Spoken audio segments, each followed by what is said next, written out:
इस संसार में अपना मंगल चाहने वाले व्यक्ति को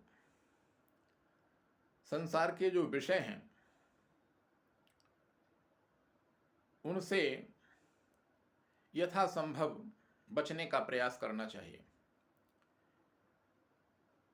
संसार का जो विष है वह विष हमारे लिए हानिप्रद तब होता है जब हम उसका भक्षण करते हैं।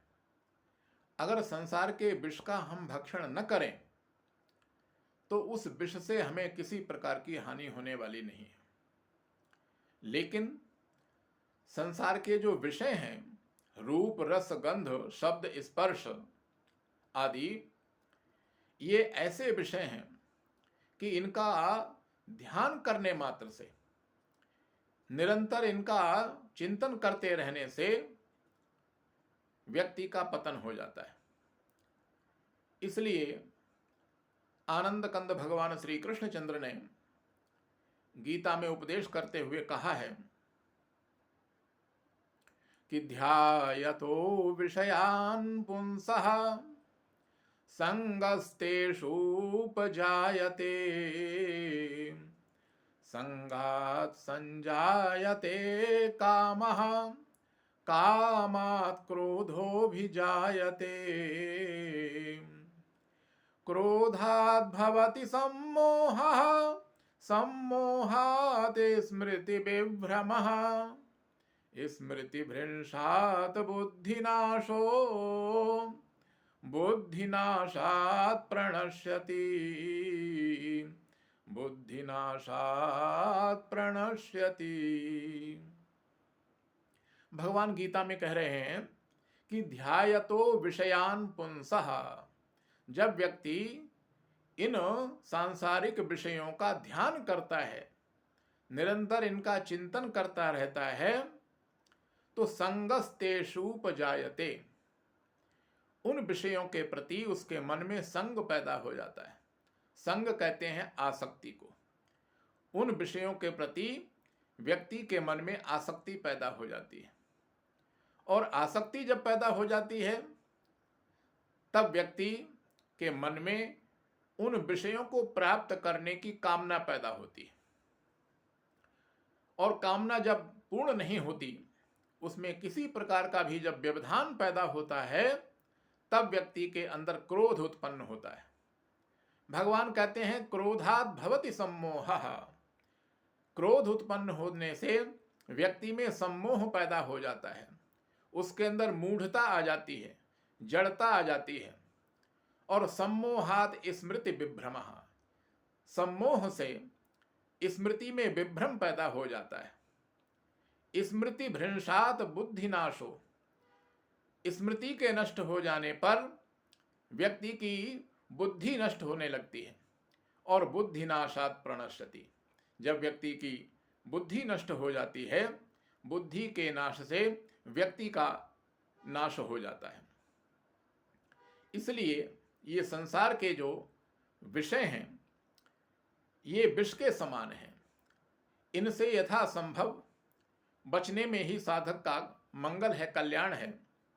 इसी संदर्भ में त्रेता युग में एक बार महाराज जनक ने मुनि अष्टावक्र से प्रश्न किया था। मुनि अष्टावक्र से प्रश्न करते हुए महाराज जनक ने कहा कि हे मुनिवर, कथम ज्ञानमवाप्नोति कथम मुक्तिर्भविष्यति वैराग्यम च कथम प्राप्तम एतद् ब्रूहि मम प्रभो। हे मुनिवर, मैं ये जानना चाहता हूं कि कथम ज्ञानम अवाप्नोति, ये जो ज्ञान है, ये जो आत्मज्ञान है, इसकी प्राप्ति कैसे होती है, और मुक्ति कैसे होती है, मुक्ति का साधन क्या है, और वैराग्यम च कथम प्राप्तम, संसार के विषयों के प्रति, संसार के सुखों के प्रति, संसार के संबंधों के प्रति जो हमारे मन में आसक्ति है, ये कैसे समाप्त हो, संसार के प्रति वैराग्य कैसे जागृत हो। तब राजा जनक को उपदेश करते हुए महामुनि अष्टावक्र जी ने कहा था कि हे राजन,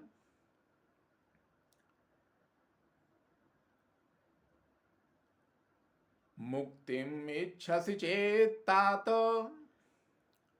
विषयान् विषवत्यज क्षमार्जव दयातोषम् सत्यम पीयूषवद भज, सत्यम पीयूषवद भज। मुनि अष्टावक्र ने कहा कि हे राजन, अगर आप मुक्तिम इच्छसि, अगर आप मुक्ति की इच्छा रखते हैं, मुक्ति चाहते हैं, तो उसका सबसे पहला जो साधन है, उपाय है, वो यही है कि विषयान विषवत् त्यज। संसार के जो विषय हैं, रूप रस गंध शब्द स्पर्श, इनका परित्याग आप ऐसे कर दीजिए जिस प्रकार से कि हम विष का परित्याग कर देते हैं। ये संसार के विषय विष के समान हैं। जिस प्रकार से हमारे लिए विष त्याज्य है, उसी प्रकार से मुक्ति की इच्छा रखने वाले साधक को ये विषय भी त्याज्य होने चाहिए। और जो सद्गुण है, क्षमा है, आर्जव है, सरलता है, विनम्रता है, सत्य है, इन गुणों को आप अमृत के समान अपने जीवन में धारण कीजिए, अपनाइए। तभी आपका मंगल है, तभी आपका कल्याण है। इसलिए इस आध्यात्मिक जगत में आत्म कल्याण चाहने वाले व्यक्ति को संसार के विषयों को इस प्रकार से त्याग देना चाहिए, इनसे दूर रहने का प्रयास करना चाहिए, जिस प्रकार से कि हम विष का परित्याग करते हैं। क्योंकि संसार के जो विषय हैं वो विष के समान ही व्यक्ति का पतन करने वाले हैं।